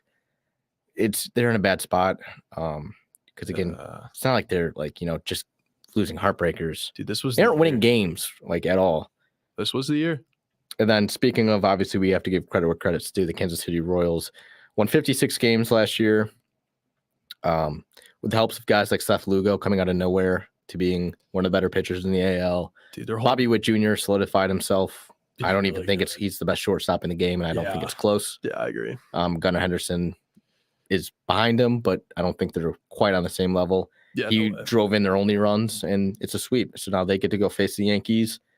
Yeah, goodbye Royals, but yeah, I mean, that's not even gonna be. if you're Yankees fans, let's be honest, it's gonna be a burrow. if you don't at least, do we get another Hitler thing here? what do you mean? Just Yankees fans. Yankees fans are horrible people in general, but that fucking right field is god awful. No, it's bad. 300 What I'm talking about the Yankees is like with that roster, with the money that they have, and now that the path that they have, They're making. The if World they do not make Series. the World Series, Yeah. it is the biggest letdown of all time. Well, we say that every year. No, But this is the, because the Yankees cream every of the single crop. year ran into a fake dynasty Houston, and they lost a lot of it. yeah. I You am face mind blown. Cleveland. People sleep on Cleveland probably because it's Cleveland, AL Central. Cleveland is a very good team, They are good. but if you lose to the Royals, who even in that win against Baltimore and the last month of baseball have not been good, Yeah. that's pathetic. Yeah, the Royals shouldn't even want. If they lose to the $20 million a year Detroit Tigers, that's bad. Tigers beat Yankees, go to World Series. I'm going to find this stat though, because this is ridiculous. I don't know if you guys have ever seen this stat. You're looking at me like, I mean, I know he's out here, but are you ripping dogs out over there? I have called dogs out. By the way, like maybe the last 12 episodes. I had no idea. You had no idea? No. Dogs are- saw your toes hanging out over there. Jeez. Dogs have always been out. I had no idea. Shout out. I'm shocked you not I'm know gonna root this. for the Okay. Tigers. Yeah, here's the statistic. Let me see. Okay, yeah. The Detroit Tigers are the fourth team in history to win a playoff game after being 10 plus out of the playoffs at least 110 games into the season. Wow. The other three have gone on to win the World Series. That's crazy. 2011 Cardinals, 1969 Mets, and then Yeah. like a 1911 team. Okay, so one of those three count. I could see But it. I mean, they're the fourth and the other three. They didn't just get there. They won the whole thing. Do you That's a guys- crazy. Do you guys still have Torque? Yep. Is he doing good this year? Nope. He was good last year. He spent like 65 games in AAA. Wow. Yeah. Real ball knowers would know that. That's really sad. All I'm right, sorry. I like Torque. Probably it for baseball. The division series are set. Might as well. I guess we're gonna hear Kelly's later, but we just Yeah. want to call a shot here on the World Series matchup and who wins it. I really hope you say Tigers. I'm really hoping. I'm solely not because I want to say the Tigers, but I'm going to Okay. do it just bias Not to jinx reasons it. out. Like my own, like what I want to see Mhm. is Tigers Mets. I think that'd be incredibly fun for two fan bases. Yeah. What I do think we get, I think we get Yankees Padres. That's also really good. That's a really good one too, though. Baseball's the ultimate one where like you'll see hot teams going into playoffs. Baseball's the one where like the hot team usually gets to the World Series, if not wins it. Last year, Arizona. I still don't They even didn't make the know how playoffs. They fuck just got did that. incredibly hot. They went all the way to the World Series. I forgot they were in the World Yeah. Series. Took down the Dodgers, beat the fuck out of them in the ALCS. Yeah. So, Zach Allen. so when I say like when people say the Tigers don't have a chance, the Tigers do have a chance. It's baseball. You don't have to have high payroll. You don't have to have household names. Yeah. It's when those 27 guys are 26 now, but when those 26 guys are all hot as hell, anything can happen. Beat the Guardians, then yeah. I can see a real big shot. Hoping for it. Yeah, I was actually gonna. I mean, again, I'm not very in tune with MLB very much, but I was also just gonna say Padres just off vibes. So They are the ultimate like vibes pick. I Yeah. like it. Yeah. yeah, I'll go with them for my champ. Yeah. You think they win it all, or do you think that the Yankees would? No, I think Padres win it all. Okay. All right, yeah, that'll do it for baseball then. Because that's like the difference between the Tigers and the Padres is they're both incredibly hot. Mhm. Padres still have, like true superstars on that team with Manny Machado, Fernando Tatis. Like it's a little bit different stories there, obviously. Okay. So good baseball talk. Great job, Clyde. By the way, probably your first non-Kelly Key ranking segment where you were right there taking the charge there. I love baseball. Nice to take a back seat here and just kind of listen to you guys talk shop. So that was good. Let's kind of shift back to football here though for a quick second before we get into kind of the fun segments here. Rock hard bets. These are what we got for this week in football. It'd be nice to say a week, but kind of have to go with a date because obviously college and NFL are 1 week off. But week 6 in college, week 5 in the NFL. As you see, there's the records there. I'm 16-13. Weezy's 19-10. We both had really good weeks last year. Weezy went 5-1. I went 4-2. So Weezy gets up another game on me. But obviously, both moving still more into the positive over 500. So that's good to see. I'm well over 500. Yeah, you're well over 500. You've had a good performance here so far in the season. So first up, I'll hit my culture ball bets. Wisconsin minus 13.5.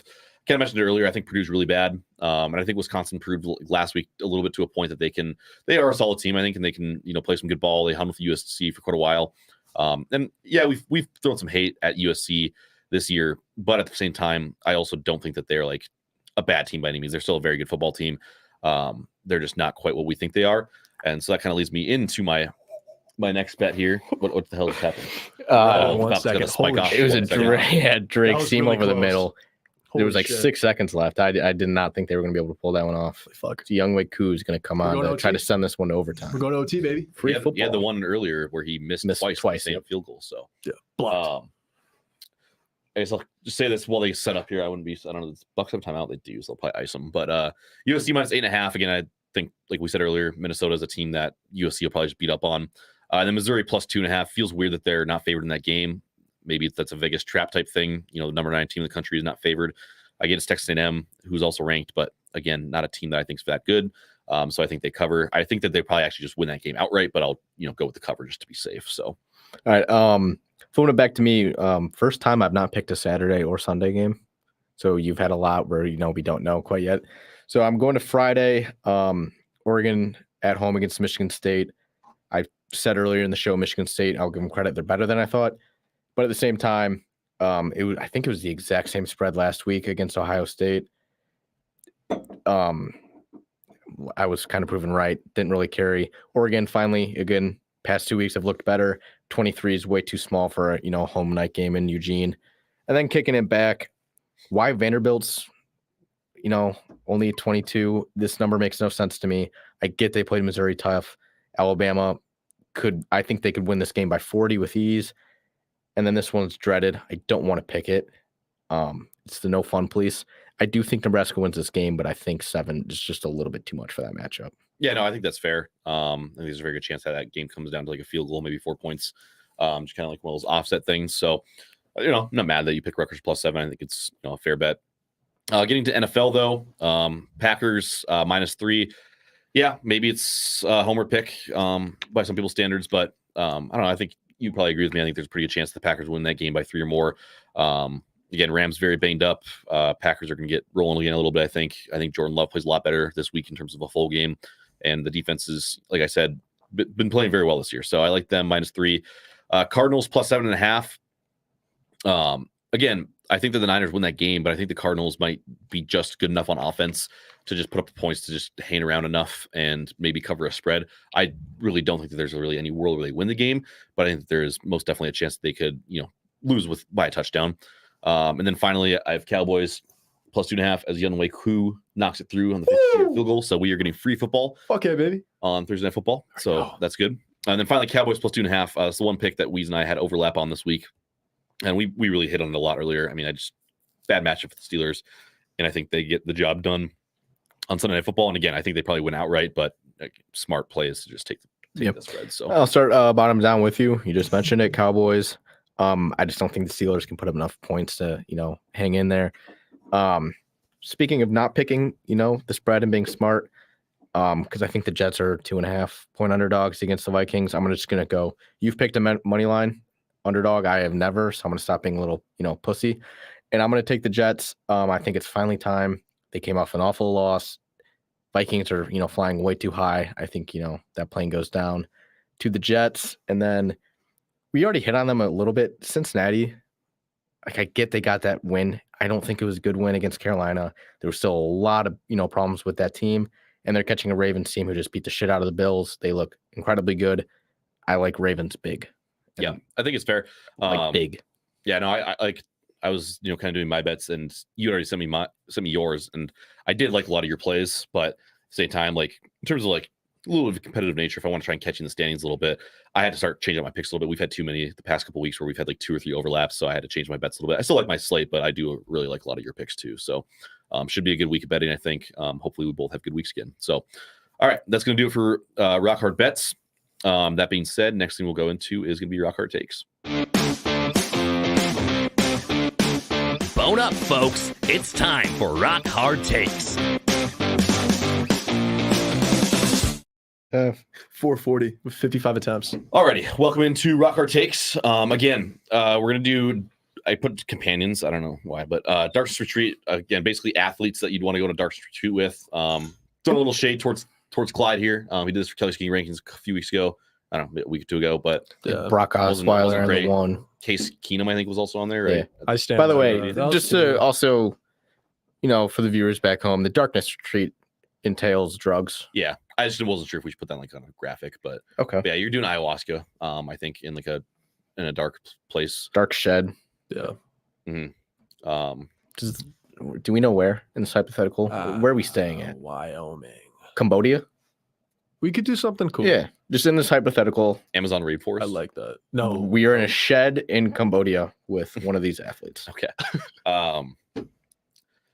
Per usual, I have no idea who has first pick. Let's start thinking back, because we did not do it last episode. I don't remember. So what was our last one before that? We should just do like a rock. Last paper, one was Alcohol's scissors. Bevs. Yes, and you got one. Okay, so you have one this time. All right. Leading it off, 1-1, OJ Simpson. Dead or alive? I couldn't do it with him dead, brother. That's why it'd be funny. No, I'm going to go with prime What's Up Twitter World OJ Simpson. Yeah. I What's like up, that. Twitter World? Yeah. That was awesome. I remember when he joined Twitter. That was like one of the best days of my life. That It's was me, awesome. Patrick Mahomes. It was always him in like a B-dubs. Yeah.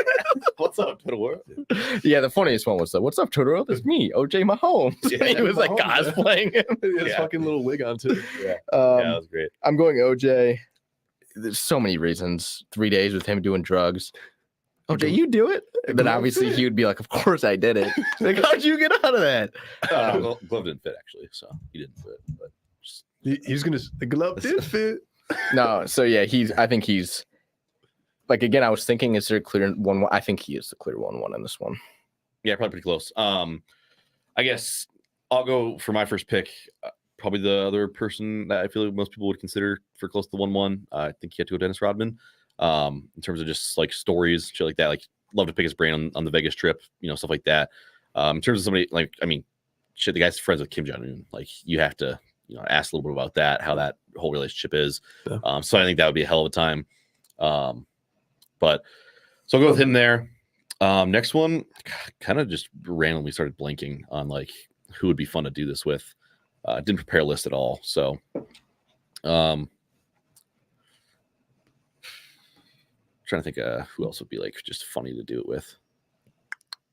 I'll go with Malik Willis. Fuck it. I'm gonna go with Malik Willis. I really enjoy Malik Willis. Think he's a very good quarterback. Think he had a hell of a 2-game run there with the Packers. Just seems like a fun-loving guy. To pick his brain a little bit. What's it like being with the Packers? Get a little insight on the team, and then also, what was it like with the Titans there? How was team kind of gave up on you? He might get kind of deep and personal with me. And I think he would just be really fun to be around. I think I would really be an enjoyer of him. So, Okay. Yeah, that's my 2. Okay. My next one, we've mentioned his name an unbelievable amount on the show. I'm gonna go with John Rocker. Okay. Just really get inside that brother's head. That's a lot of John Rocker. Yeah. I mean, he belongs on this list though. Doing drugs with him, just tell you just the most foul things that you don't want to hear. Those goddamn people, in New York. Yeah. Yeah. And then next, probably the opposite, just because I think I would almost get like higher from this experience. Jim Harbaugh. Okay. That would be just one hell of an experience there. next thing you know, he's quoting the Bible, but he's tying it into football. And then are we talking football or Bible? I don't know. He'd be a fun one. Okay. My next one, I'm going to go with John Daly. Yeah, he was on my That's list. a good one. Obviously, That's a good one. obviously, people think of him maybe more as like a guy you'd like to go have a few whiskey cokes with, play some golf, but obviously he's got to have some crazy stories as well. And be a ball fun game. one. Ball game. All right, Falcons win. I think that's 500 for Big Kirko. Might be. Let's check. Big Kirko. That'd be close. 509. Big 509. Kirko. Big Kirko, 500 Holy yard shit. game. All right. That's a career Shout high, out. I believe. Yeah. 58 attempts. That's crazy. Yeah. 4 touchdowns, 1 interception. Okay, next one I'm going to go with. I'll go with Mike Tyson. Again, Mike Tyson. just a crazy fucker. I'd like to just be like, what was going through your head when you're like, I should take a bite of this year. So I'll go with him. Again, I feel like the main goal with this one is, for the most part, just pick guys who would just be fun to talk to and just be like really pick their brain off some crazy drugs. So I'll go with Mike Tyson next. Okay. Before I go, I was trying to Google how many Kirko finished with 35 fantasy points, which is just not that much. Interception, man. Fuck them. So I have 2 left, right? Yep. I got to use these wisely. All right, next one. I'm going to go with my hero as of last year and last year only, and now this year, Patrick Kane. Keener. I mean, talk about a stud. I'm going to ask him all about, what did the cab driver say to you? What was the need to beat the hell out of him? He would be a fun guy to go around, do drugs with. Yeah. Maybe Are you going to do the Red Wings one? They're going to do like rookie. I'm just getting him as a person. I know, but if Red you Wings, though, so we can connect more. connect more. What if you And instead of Cambodia, you could tell this them shed, I'm altering my own rule that I set that this is in Cambodia. ice rink? This is out in like a Dagestani village It's where there's it's a barn. freezing, There's a and we're in a barn on a like lake, barn hockey. and me and him are just so high, and we're just out there on the pond, ripping little That'd be one-on-ones. awesome. That's Yeah. supposed to be darkness. No, but he changed it. There's 'cause no Kaner- darkness when I'm around Kane. Kaner Okay. shows the light. No, Yeah, dude. we're just ripping some, pond hockey, just I me and like it. him, I like drugs. That'd be fun. And then my next one would not have been on this list until recently. Shannon Sharp. That's funny. I think Shannon Sharp would be a blast. I'm gonna before. By the way, I'm gonna gonna- ask what's if the I'm girl's allowed to name do again? this because I actually had dual the names. I had dual names. So like when I took Jim Harbaugh, I wrote down John and Jim. I'm assuming you wouldn't let me take 2 people, right? like so you have 6 total. Pair them. I mean, It's like a pair because I was gonna pair Oh. Shannon Sharp and Ocho. Yeah, wait. Just the 3 of us. I mean, I guess. Yeah, Man, I don't know. what were you doing? What were you doing, man? Man. Yeah, I'm gonna text. I'm I gonna didn't even text. know- I'm gonna text Unc before and tell him that your name's Michelle, and it's gonna get wild for you. Weez. Michelle. Who's Michelle? Yeah, that shit is wild. Well, at least it ain't Michael. Well, I'm gonna go with the last one here. I kind of forgot about him for most of the time, but I feel like he's a clear cut one that you have to throw on here. I'm gonna go with AB. Love to just see what's going on inside that guy's brain. So like there, I let you just take every clear cut CTE guy. Is there any? There's got to be more, right? That AB obviously is like on the mountaintop by himself. Yeah. But- I mean, Chandler Jones had the kind of a stretch. Yeah, but I I was think gonna he say. kind of recovered though, didn't he? A little No, bit?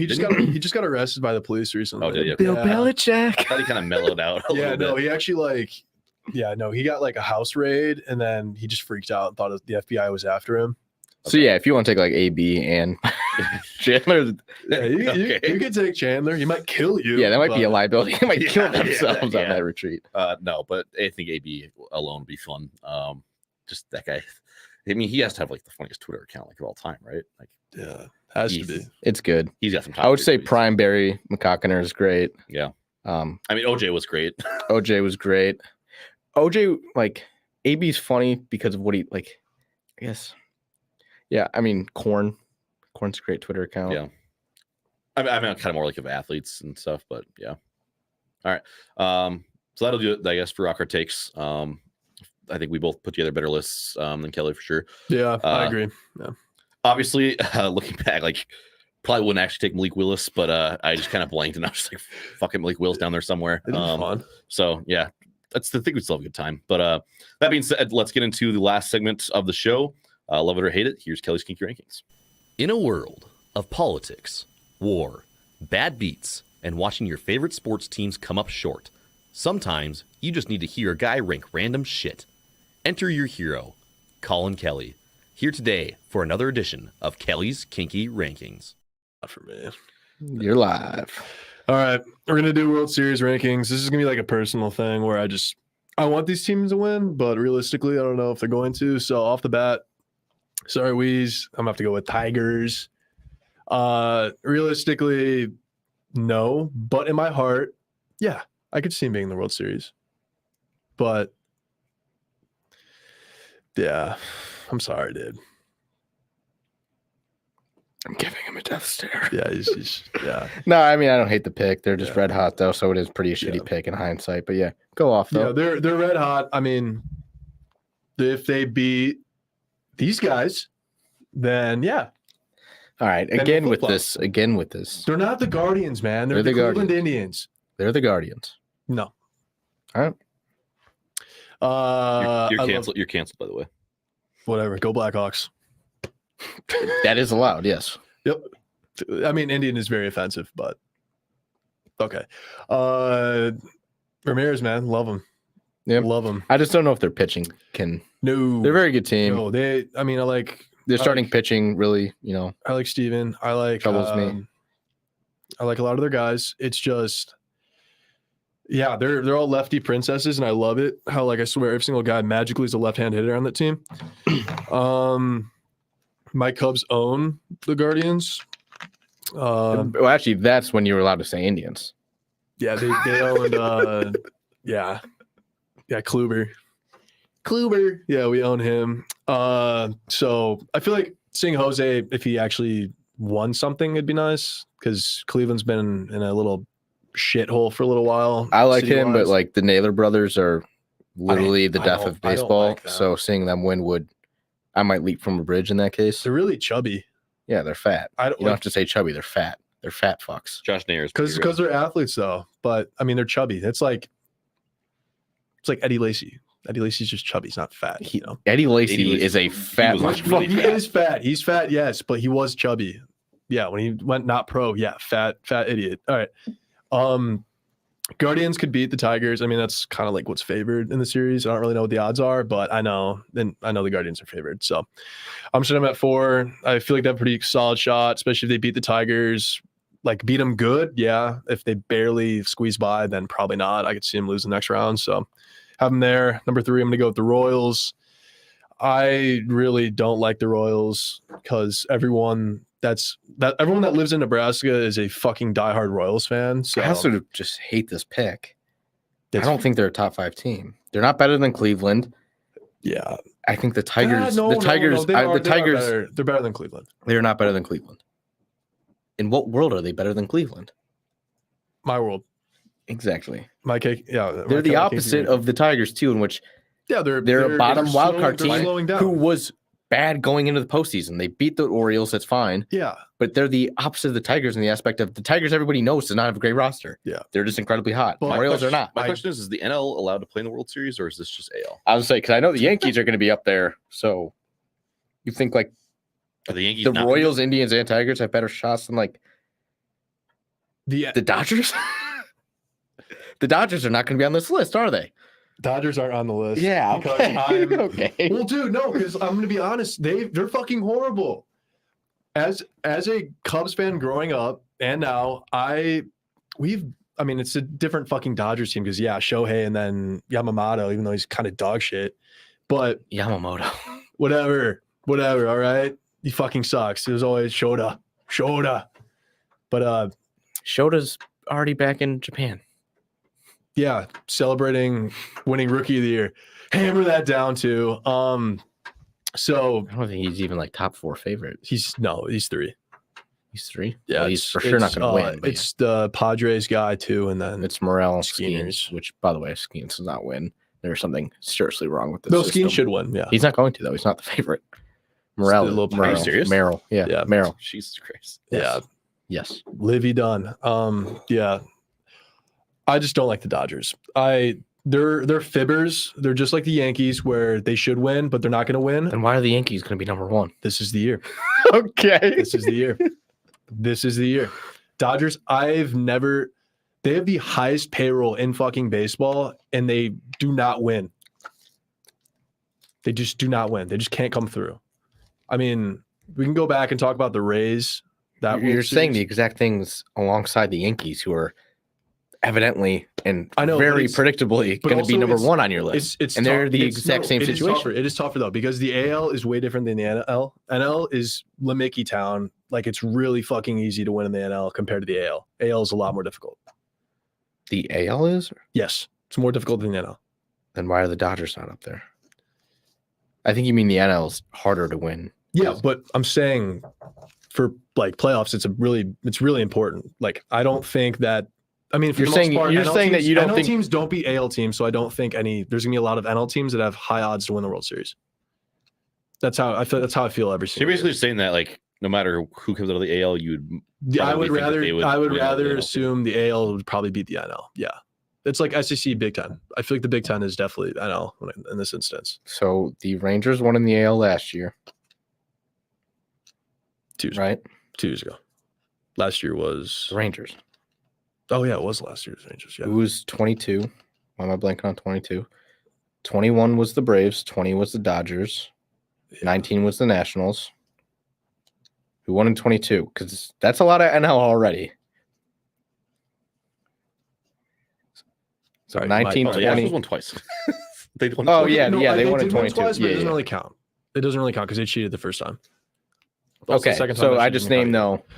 So outside of, But also those are one and dones. But yeah, I can Okay. I can agree. I Okay. can agree. But I do believe AL is better than NL. So this year for this sure. is the I'm gonna- 1 year I'm gonna hammer where that. I would disagree with you. Really. The NL is, you got Philly, you got LA. Yeah, but Well, I the understand. Phillies- You got like, San the Phillies are Diego. really tough, though. It was the Phillies fucking fib. It's the Yankees in the fucking AL Central, man. I know. That's but- who's Yeah, left. that's from what I This- can understand is that it's basically just like the Yankees are the only team in the AL that should be the ones that have a legitimate chance to win the title. Right? Yeah, it is literally if the Yankees don't get to If the they World don't. Series. Which is why I don't think that. I feel like it's possible, but it's really fucking difficult to lose at Yankee Stadium right now, Okay. especially with the Bash Bros. So number 2, I'm gonna go with Padres. I can agree with that. I feel like they have a very good shot to win. Yeah, young team, kind of old too. I like Machado. They got some pieces. They still got you too. They got Darvish. They got Dylan Cease too. I like Dylan Cease. Yeah, overall their team's good. Good bullpen, good roto. They have good players. Yeah. That's it. Yeah. Then 1, Yankees. Offense heavy. That's really it. Yeah. Bullpen's not really. Yeah, their bullpen their scares the bullpen's shit out of me. not really. If I was a Yankees fan. Yeah, I don't think they've really had that good of a bullpen for a little while. Yeah, you're right. It all depends on. Yeah, it's just you literally just need a game where the Bash Bros, at least one of them hit 2 home runs out of the 3 every single game, and they'll win. So just play better. That's it. Yeah. Oh. Hit the ball more. Yeah. So Yankees are my pick to win the World Series. I don't hate it. I feel like I'd probably go like Padres, Yankees, Dodgers, Yeah. Phillies, Indians. I like that too. I mean, the Dodgers do have a really good shot. It's just What would you go if you? I don't just trust- ranked, I don't trust Just rank them like by 5. I don't trust 5 in a them. row. Like teams I think I truly believe will finish Yeah. up there. Because I also think of it like as a path too. Because like that's why like I put the Padres and the Dodgers in the top 3 because I think there's a very good chance that whoever wins that series probably makes the World Series. Well, yeah, I don't want to rule out the Mets. I am going to rule them out though. So one of those 3 NL teams are going to come out, obviously, between Padres, Dodgers, Phillies. If I had to go, I'd go Yankees 1. I'd go Padres too.